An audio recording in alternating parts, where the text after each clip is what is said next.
La niebla se arrastraba como un animal herido por las calles empedradas de Sucre, la capital constitucional de Bolivia.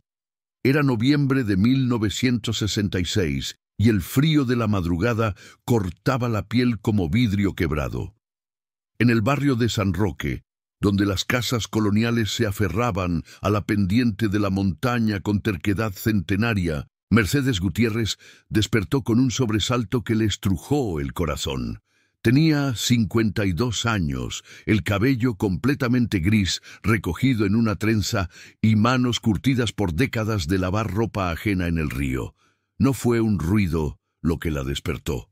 Fue el silencio, un silencio tan denso que parecía ocupar espacio físico en su pequeña habitación. Se incorporó en el catre, envuelta en su manta de aguayo, y miró hacia la puerta. Allí, en el suelo de tierra apisonada, brillaba algo bajo la luz mortecina de la luna que se filtraba por la ventana sin vidrio. Un papel doblado. Mercedes sintió que la sangre se le helaba en las venas. Si disfrutas de estas historias, suscríbete al canal y déjame en los comentarios desde dónde nos estás viendo. Tu apoyo hace que cada relato cobre vida. No era la primera vez. Durante las últimas 3 semanas, cada noche sin excepción, alguien había deslizado un papel bajo su puerta. Pero lo más perturbador no era el hecho en sí, sino lo que contenía cada mensaje. Con manos temblorosas, Mercedes se levantó, cruzó los 3 pasos que separaban su cama de la puerta y recogió el papel. Lo desdobló lentamente. La letra era elegante, casi caligráfica, escrita con tinta negra que aún parecía húmeda. Mercedes, hermana de mi alma, los que me enterraron saben que vivo en cada palabra que escribo. Ellos creen que el silencio puede más que la verdad, pero se equivocan.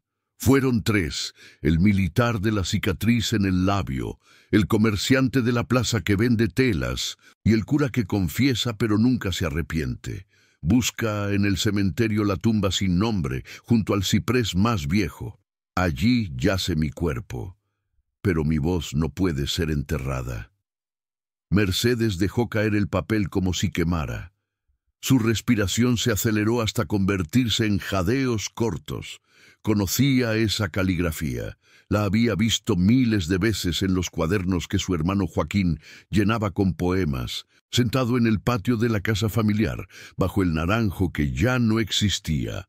Joaquín había desaparecido hace exactamente 1 año, en noviembre de 1965, durante las revueltas estudiantiles que sacudieron Sucre cuando el gobierno militar de René Barrientos empezaba a apretar el puño sobre cualquier voz disidente. Joaquín Gutiérrez había sido poeta, maestro rural y, lo más peligroso en aquellos tiempos, una persona que no sabía callar. Sus poemas circulaban en hojas mimeografiadas entre los estudiantes de la Universidad Mayor Real y Pontificia de San Francisco Xavier. Escribía sobre la injusticia, sobre los campesinos despojados de sus tierras, sobre los mineros que morían en el Cerro Rico de Potosí sin que a nadie pareciera importarle. Mercedes recordaba su última conversación 3 días antes de que desapareciera. «Si algo me pasa», le había dicho Joaquín con esa sonrisa triste que últimamente nunca abandonaba su rostro, «no dejes que me olviden, Mercedes. Prométemelo». Ella había prometido, pero cuando Joaquín no regresó, cuando sus búsquedas en comisarías, cuarteles y hospitales no arrojaron ningún resultado, cuando las autoridades le dijeron con frialdad burocrática que probablemente se había ido a Argentina o Chile como tantos otros, Mercedes sintió que la promesa pesaba demasiado. ¿Cómo no dejar que lo olviden cuando el mundo entero parecía empeñado en borrarlo de la existencia? Y ahora estos mensajes nocturnos que llegaban con la puntualidad de un reloj, escritos con la letra inconfundible de su hermano muerto. El primero había aparecido hace exactamente 21 días. Mercedes lo recordaba perfectamente porque esa noche había soñado con Joaquín. Lo había visto caminando por un pasillo largo y oscuro. tratando de decirle algo que ella no lograba escuchar. Al despertar, encontró el primer mensaje. «Hermana, no llores más. Estoy aquí, en la tierra fría, pero mi mano aún puede escribir lo que mi boca ya no puede gritar. Me mataron porque mis palabras eran más peligrosas que las armas. Me enterraron en secreto, sin lápida, sin ceremonia, como si nunca hubiera existido. Pero yo existo, y voy a contártelo todo». Mercedes había creído que estaba perdiendo la razón. Se había frotado los ojos. Había leído y releído el mensaje bajo la luz de una vela. La letra era idéntica a la de Joaquín, hasta en los pequeños detalles. La forma en que cruzaba las T, el trazo descendente de las G, los acentos marcados con precisión casi obsesiva. Había guardado el papel en una caja de lata donde conservaba las pocas pertenencias de su hermano.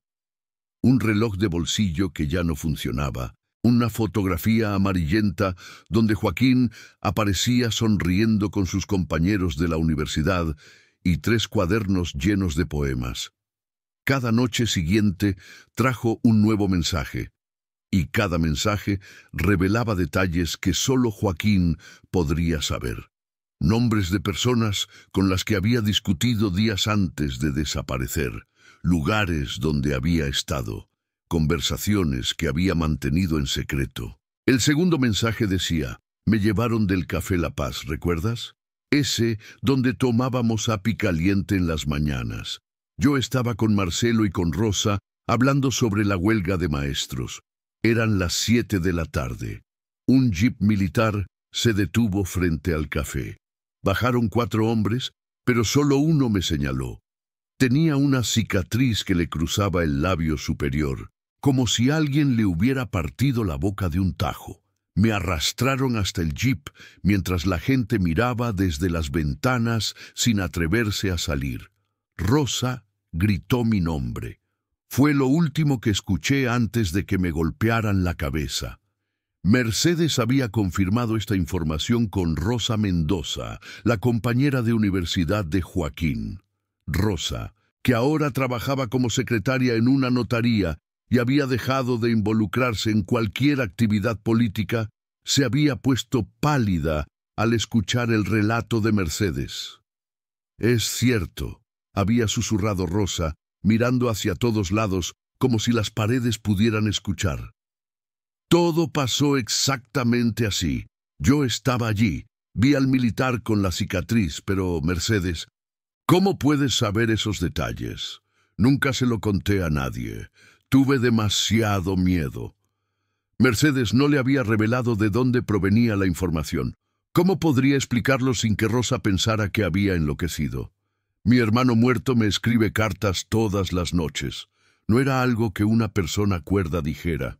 Así que había inventado una excusa vaga sobre testimonios anónimos y se había marchado, dejando a Rosa temblando en la puerta de su casa.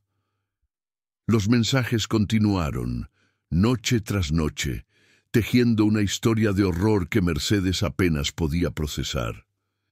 El tercer mensaje describía un sótano húmedo, probablemente bajo algún edificio oficial, donde Joaquín había sido interrogado durante 3 días. Le preguntaban por nombres, por conexiones con grupos guerrilleros, por planes de subversión que no existían. Joaquín les había dicho la verdad, que era solo un poeta, un maestro que creía en la justicia social. Pero la verdad no era lo que buscaban. «Me quebraron 2 costillas con una barra de metal», decía el cuarto mensaje. El dolor era como un incendio dentro del pecho, pero no grité.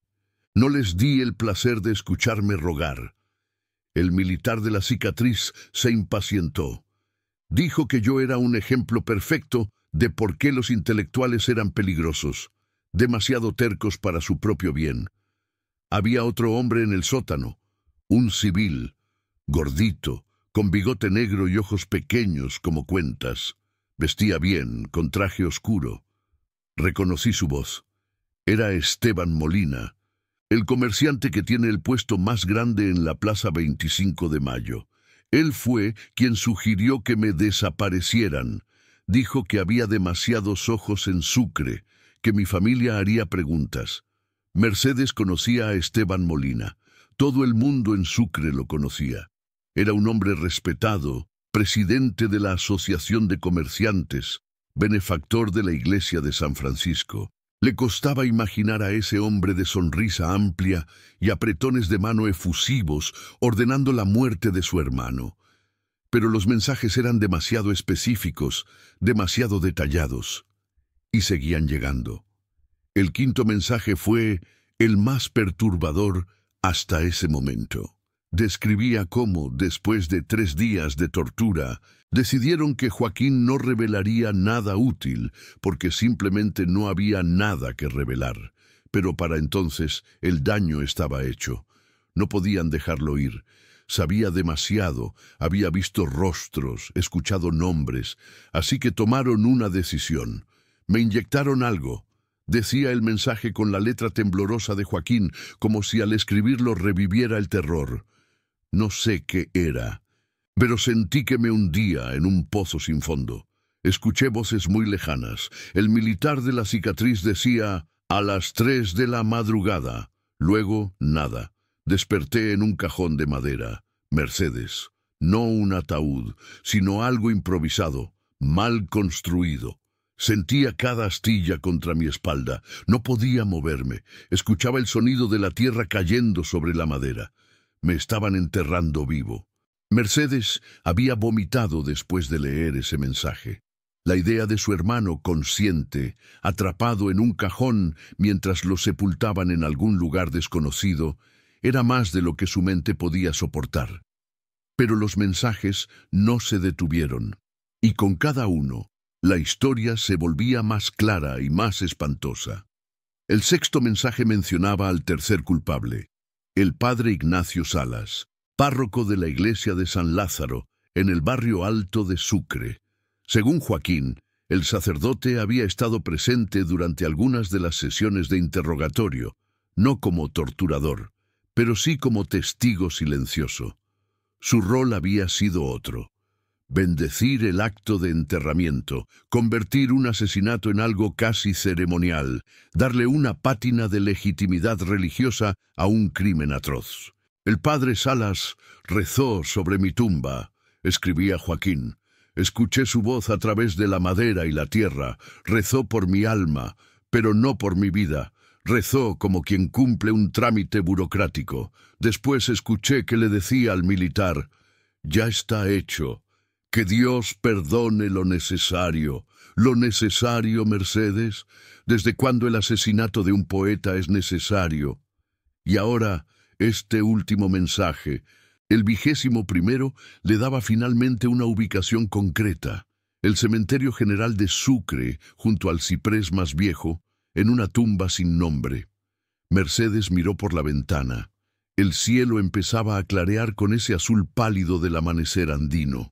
Tenía que tomar una decisión. Podía ignorar los mensajes, convencerse de que eran producto de su dolor y su culpa, algún truco de su mente para procesar la pérdida, o podía ir al cementerio y buscar esa tumba. Se vistió con su mejor ropa negra, la que guardaba para funerales y ocasiones solemnes.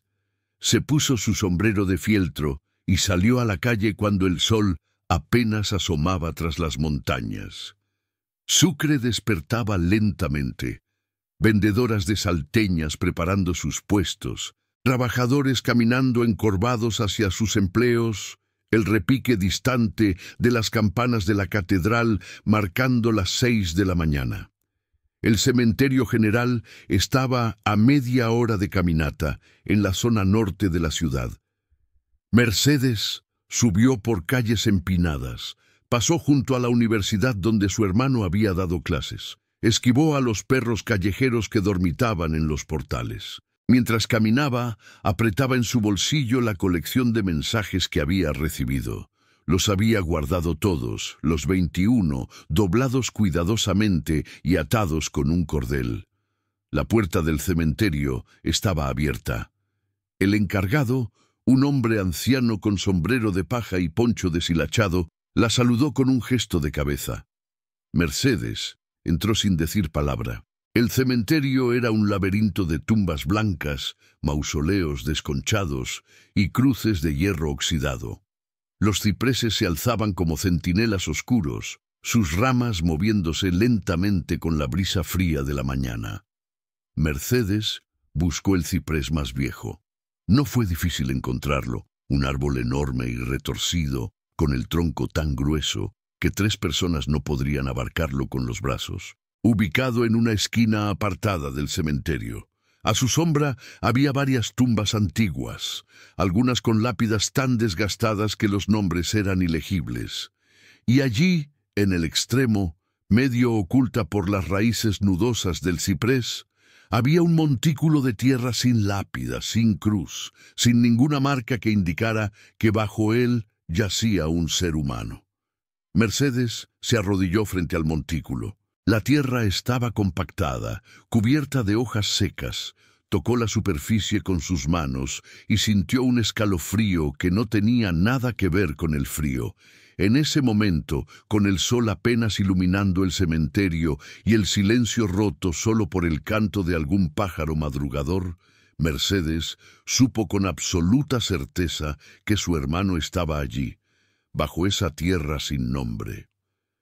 Lloró en silencio, lágrimas que rodaban por sus mejillas curtidas y caían sobre el montículo. Lloró por el hermano perdido, por el poeta silenciado, por todas las palabras que Joaquín nunca podría escribir. Pero en medio del llanto sintió algo más, una rabia ardiente que empezaba a crecer en su pecho como un fuego pequeño pero implacable.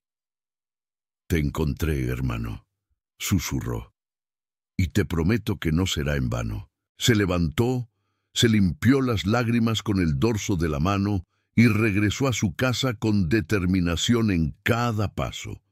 Si los mensajes eran reales, si Joaquín de alguna manera imposible estaba encontrando la manera de comunicarse desde el más allá o desde algún rincón de su conciencia atrapada, entonces ella tenía una responsabilidad. No solo encontrar su cuerpo, sino hacer justicia. Los 3 culpables seguían vivos, seguían caminando libremente por las calles de Sucre como si no hubieran destruido una vida.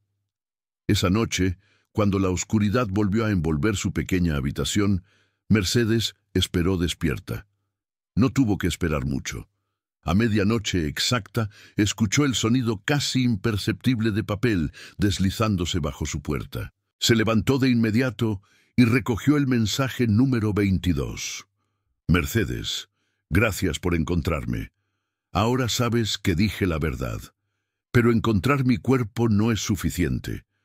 Necesito que hagas algo más. Los 3 hombres que me quitaron la vida deben enfrentar lo que hicieron. No busco venganza, hermana, busco justicia, y para eso necesitas pruebas». El militar de la cicatriz se llama Capitán Hugo Villarroel. Trabaja en el Regimiento Méndez, guarda un diario en su casa, en un armario del dormitorio, detrás de una caja de zapatos. En ese diario está todo, nombres, fechas, órdenes que recibió y órdenes que dio, incluyendo la mía. El comerciante Esteban Molina tiene una caja fuerte en su oficina detrás del puesto de la plaza. Allí guarda documentos que prueban pagos que hizo a militares por servicios especiales.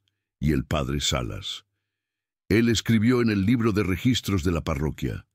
Bajo la fecha de mi desaparición, anotó: entierro nocturno, sin nombre. Que Dios perdone lo necesario. Consigue esas pruebas, Mercedes. Es la única manera. Mercedes leyó el mensaje 3 veces. Lo que Joaquín le pedía era peligroso, probablemente imposible. ¿Cómo podría una lavandera de 52 años infiltrarse en la casa de un militar, en la oficina de un comerciante poderoso, en los registros de una parroquia? No tenía recursos, no tenía conexiones, apenas sabía leer y escribir más allá de lo básico. Pero tenía algo más valioso: la desesperación de quien no tiene nada que perder y todo que ganar, y tenía los mensajes de su hermano que seguían llegando cada noche, guiándola paso a paso. Durante los siguientes días, Mercedes empezó a planificar. Habló con Rosa, quien a pesar de su miedo inicial, accedió a ayudar. Habló con Marcelo Cárdenas, otro compañero de universidad de Joaquín, que ahora trabajaba como tipógrafo en una imprenta. Uno por uno, fue reuniendo a las personas que habían querido a su hermano, que habían admirado su valor, que habían guardado silencio por miedo, pero que aún conservaban una chispa de indignación. No fue fácil convencerlos. El miedo se había instalado profundamente en Sucre, como en toda Bolivia bajo el gobierno militar. Pero Mercedes tenía los mensajes, y cuando les mostró la caligrafía inconfundible de Joaquín, cuando les leyó los detalles precisos que solo él podría saber, algo cambió en sus rostros. El escepticismo dio paso a la incredulidad, y la incredulidad a una especie de fe desesperada. «Si Joaquín está encontrando la manera de hablarnos desde donde esté», dijo Marcelo, «entonces nosotros tenemos que encontrar la manera de escucharlo». La primera prueba que consiguieron fue del padre Salas. Rosa, que había mantenido su fe católica a pesar de todo, se ofreció para intentarlo. Conocía a la secretaria de la parroquia, una mujer mayor que llevaba décadas trabajando allí. Con una excusa sobre investigar la historia familiar, Rosa pidió revisar los registros de noviembre de 1965. La secretaria, confiada, la dejó sola en el archivo durante 20 minutos. Rosa fotografió la página relevante con una cámara prestada. La entrada estaba allí, exactamente como Joaquín había descrito. Entierro nocturno, sin nombre, que Dios perdone lo necesario. La letra era inconfundiblemente del padre Salas, con su trazo pomposo y sus florituras exageradas. Cuando Rosa le mostró la fotografía a Mercedes, las dos mujeres se abrazaron y lloraron. Era real, todo era real. La segunda prueba fue más difícil. Esteban Molina era un hombre precavido.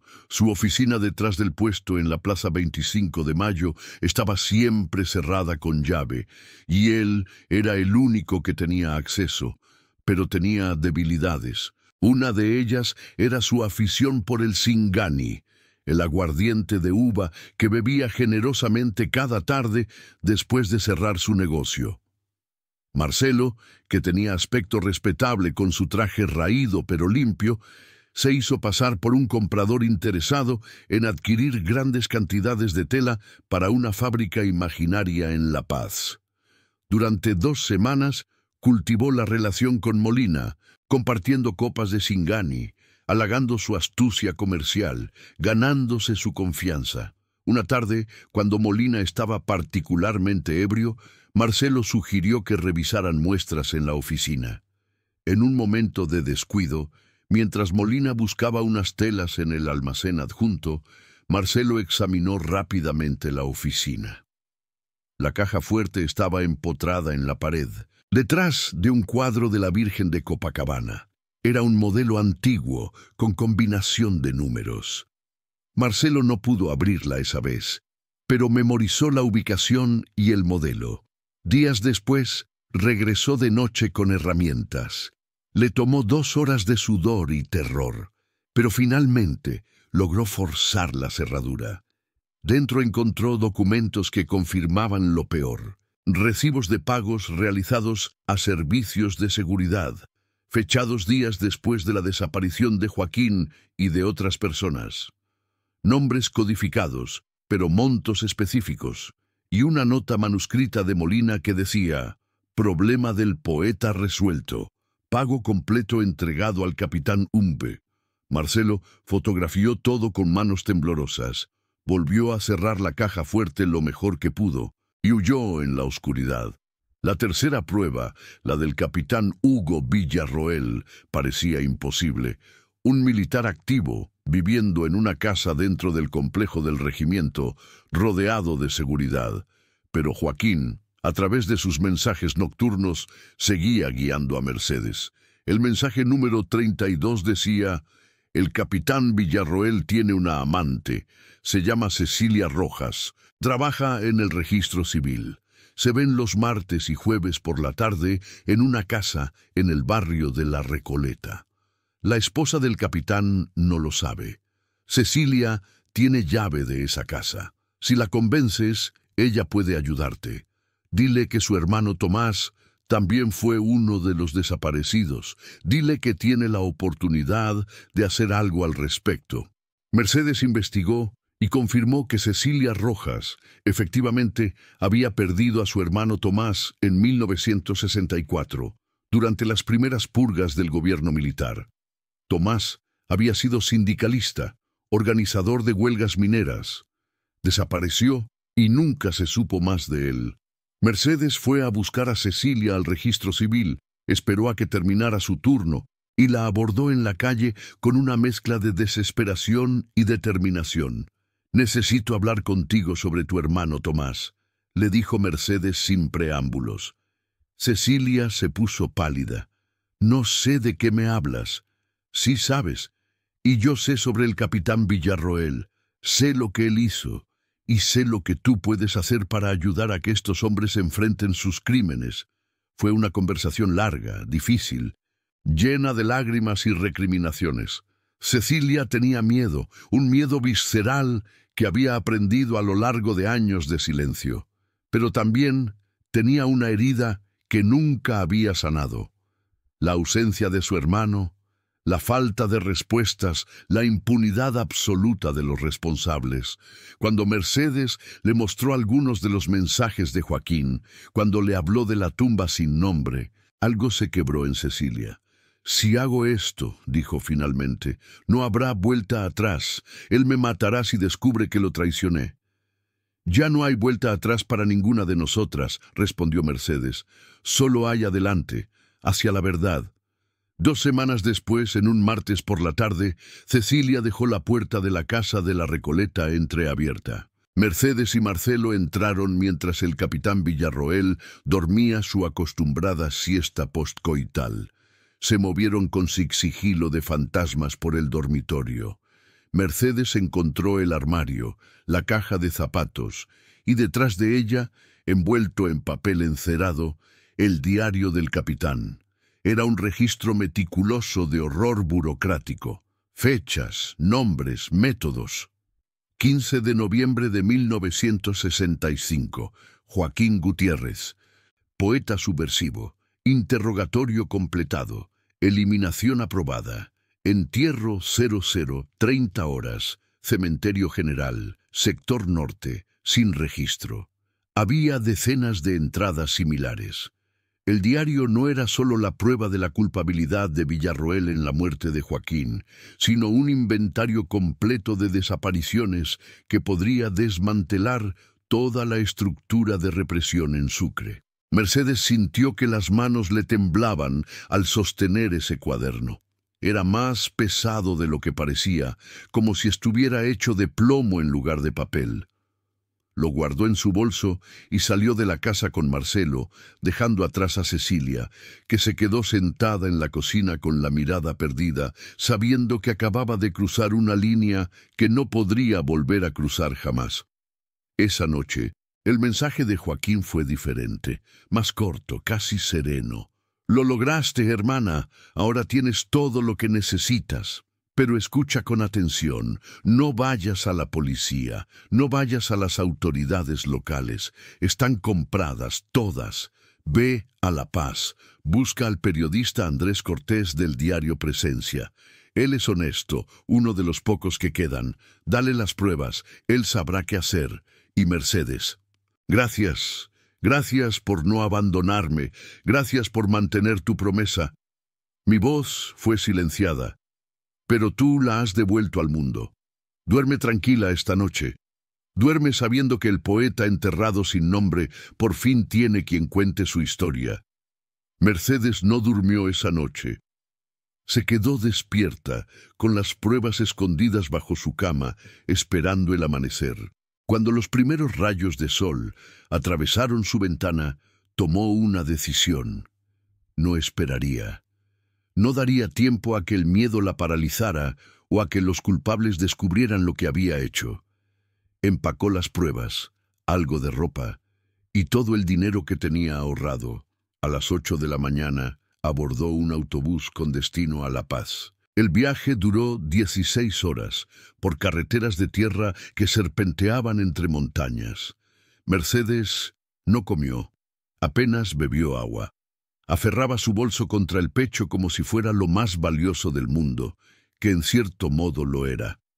Cuando el autobús finalmente llegó a La Paz, con su caos de calles empinadas y edificios que parecían desafiar la gravedad, Mercedes sintió que había entrado en otro mundo. Encontrar al periodista Andrés Cortés no fue difícil.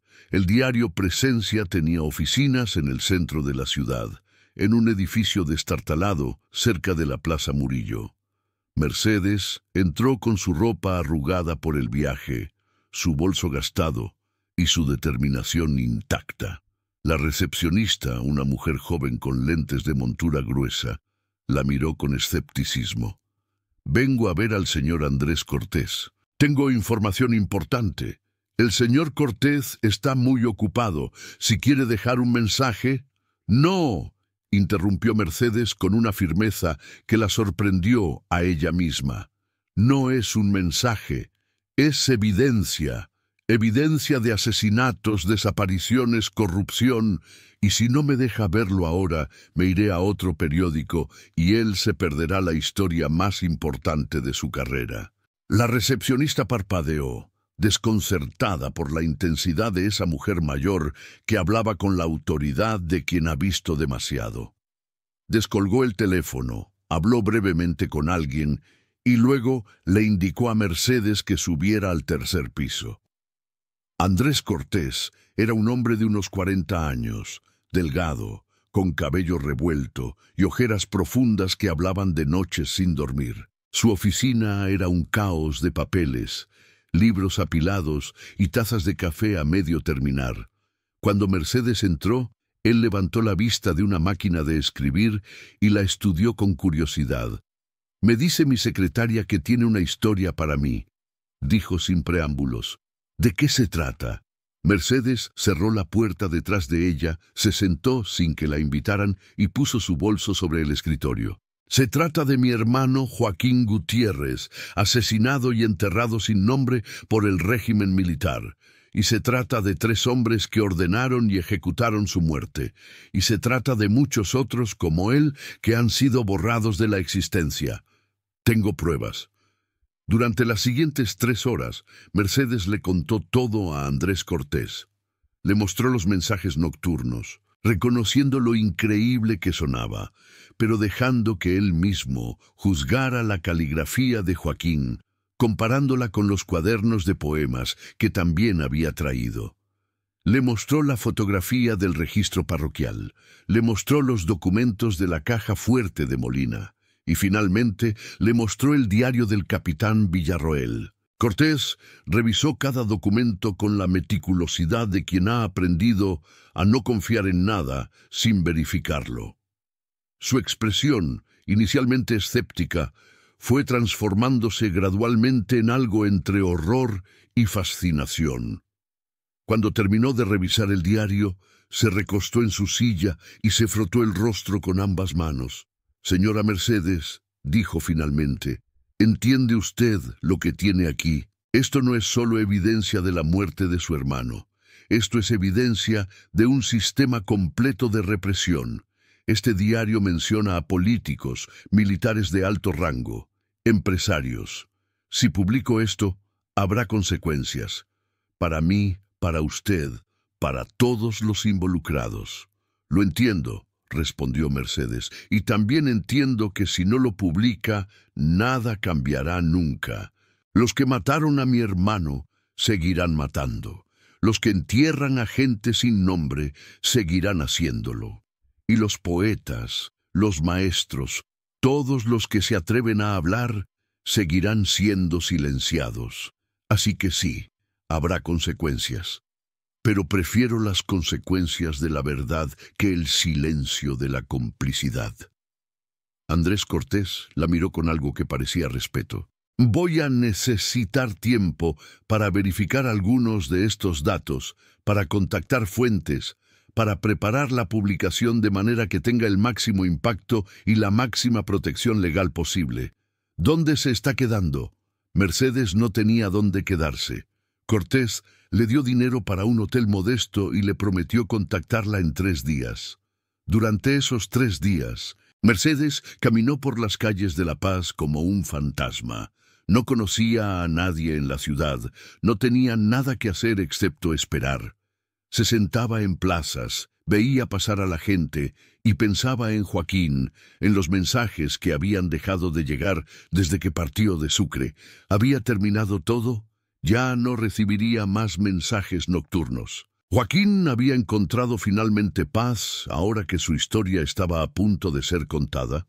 Mercedes no tenía respuestas, solo la extraña sensación de vacío que deja la ausencia de algo que se había vuelto familiar, incluso si ese algo era imposible y aterrador. Al tercer día, Andrés Cortés la citó en su oficina. Tenía ojeras aún más profundas y una sonrisa cansada. Lo he verificado todo. Los nombres, las fechas, las ubicaciones, es sólido. Vamos a publicar la historia en 2 partes. La primera saldrá mañana en la edición matutina. La segunda, con más detalles y testimonios que he conseguido en estos días, saldrá el domingo. Prepárese, señora Mercedes. Esto va a causar un terremoto, y causó un terremoto. La primera parte de la historia ocupó la portada completa del diario Presencia, el viernes 18 de diciembre de 1966. El titular era imposible de ignorar. El poeta enterrado sin nombre, evidencias de asesinato y desaparición forzada en Sucre. El artículo detallaba la desaparición de Joaquín Gutiérrez. Nombraba a los 3 culpables con pruebas fotográficas de los documentos y prometía revelaciones aún más graves en la siguiente entrega. La reacción fue inmediata y explosiva. En Sucre, la noticia se propagó como fuego. El capitán Hugo Villarroel fue arrestado preventivamente por sus propios superiores mientras se iniciaba una investigación interna. Esteban Molina cerró su puesto en la plaza y huyó, aunque fue capturado días después en la frontera con Argentina. El padre Ignacio Salas se refugió en la curia diocesana, alegando persecución política, pero la presión pública era demasiado fuerte. La arquidiócesis se vio obligada a abrir su propia investigación. Pero la historia no terminó allí. La segunda parte del reportaje, publicada el domingo, fue aún más devastadora. Cortés había conseguido testimonios de familiares de otros desaparecidos cuyos nombres aparecían en el diario de Villarroel. Había entrevistado a Rosa, a Marcelo, a Cecilia Rojas, todos hablando a rostro descubierto a pesar del riesgo, y había incluido fotografías de la tumba sin nombre bajo el ciprés en el cementerio de Sucre. La presión nacional e internacional obligó al gobierno boliviano a actuar. Se formó una comisión especial para investigar las desapariciones. Se exhumó el cuerpo de la tumba sin nombre y los análisis confirmaron que pertenecía a Joaquín Gutiérrez. Los restos fueron entregados a Mercedes, quien finalmente pudo darle a su hermano un entierro digno, con lápida, con flores, con los poemas que él había escrito leídos en voz alta por Rosa y Marcelo. El capitán Villarroel fue juzgado y condenado a 20 años de prisión por asesinato y desaparición forzada. Esteban Molina recibió 15 años como cómplice. El padre Salas fue expulsado del sacerdocio y condenado a 10 años por encubrimiento. No fueron las sentencias perfectas, no devolvieron a los muertos, pero fueron un reconocimiento público de que los crímenes habían ocurrido y de que los responsables no podían esconderse para siempre detrás del poder y la impunidad. Mercedes regresó a Sucre un mes después de la publicación de los artículos. Su pequeña casa en San Roque seguía allí, esperándola. La primera noche de regreso se acostó en su catre con una mezcla de agotamiento y anticipación. Parte de ella esperaba encontrar otro mensaje bajo la puerta al despertar. Parte de ella lo temía, pero cuando llegó la mañana no había ningún papel doblado en el suelo. Nunca más hubo mensajes nocturnos. Joaquín había dicho lo que necesitaba decir. Había guiado a su hermana hacia la verdad, la había acompañado en cada paso del camino imposible desde la tumba sin nombre hasta la justicia. Y ahora finalmente podía descansar. Mercedes vivió otros 14 años después de esos acontecimientos. Se convirtió en una figura conocida en Sucre, la hermana del poeta que había desafiado al silencio desde la muerte misma. Recibía visitas de familiares de desaparecidos, todos buscando consuelo, consejo o simplemente la presencia de alguien que entendía su dolor. Les contaba la historia de Joaquín, de los mensajes, de la búsqueda de la verdad. Algunos la creían completamente, otros pensaban que los mensajes habían sido producto de su dolor, una ficción creada por su mente para darle propósito. Mercedes nunca trató de convencer a nadie.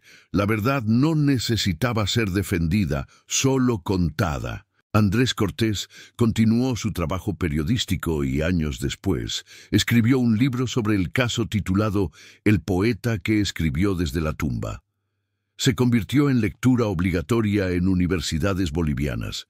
Un testimonio no solo de un crimen específico, sino de toda una época de represión y resistencia. Rosa y Marcelo se casaron eventualmente y tuvieron 3 hijos. Nombraron al primero Joaquín, en honor al poeta.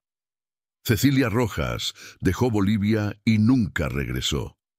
Se decía que vivía en España, bajo otro nombre, tratando de reconstruir una vida lejos de los recuerdos.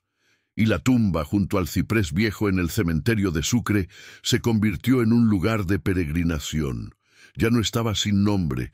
La lápida, pagada con donaciones de estudiantes y poetas de toda Bolivia, decía simplemente: Joaquín Gutiérrez, 1932-1965, poeta. Su voz no pudo ser enterrada.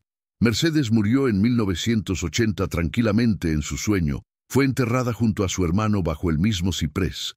En su lápida, por su propia petición hecha años antes, se grabaron las palabras: hermana fiel, mantuvo su promesa. Pero la historia no terminó ni siquiera entonces, porque las historias de verdad, las que se escriben con sangre y lágrimas y amor inquebrantable, nunca terminan realmente. Se transforman, se transmiten, se convierten en parte del tejido de la memoria colectiva.